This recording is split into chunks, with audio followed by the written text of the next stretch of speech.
இன்னைக்கு நிறைய பேருக்கு ஆண்டவர் நிறைய டேலண்ட்ஸை கொடுத்திருக்கிறார், எல்லாம் செத்து போயிடுச்சு. ஆண்டவர் ஆவியின் வரங்களை கொடுத்திருந்தார்.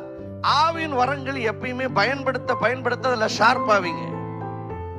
ஆண்டவர் ஜெப ஆவியை ஊற்றினாரா, ஜெபிக்க ஜெபத்துல அடுத்த லெவலுக்கு போயிட்டு இருப்பீங்க.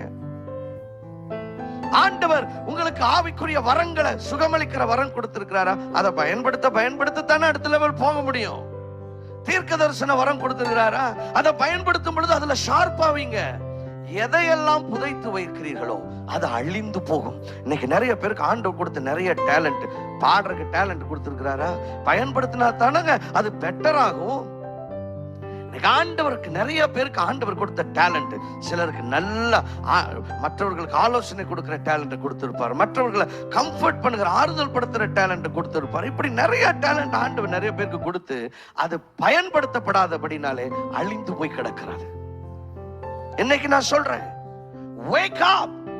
ஆண்டவர் உங்களுக்குள்ள என்னென்ன தாளந்துகளை கொடுத்திருக்கிறார், என்னென்ன திறமைகளை கொடுத்திருக்கிறார், உங்களுக்குள்ள என்னென்ன காரியங்களை முதலீடு பண்ணிருக்க உங்களுக்கு தாங்க தெரியும். இதுக்கு ப்ராபசிலாம் வேண்டாம். You know what God has invested in you. Have you started using it? The Lord is telling, start using them,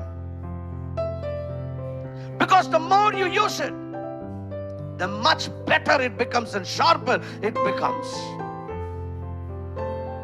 Unused potential is a living funeral. பயன்படுத்தப்படாத தாளந்துகளும் திறமைகளும் அத உயிரோட புதைச்சு கொள்றதுக்கு சமமாக இருக்கிறது. இந்த ஒன்ன வாங்கினவன் அதைத்தான் பண்ணா. God has invested lots.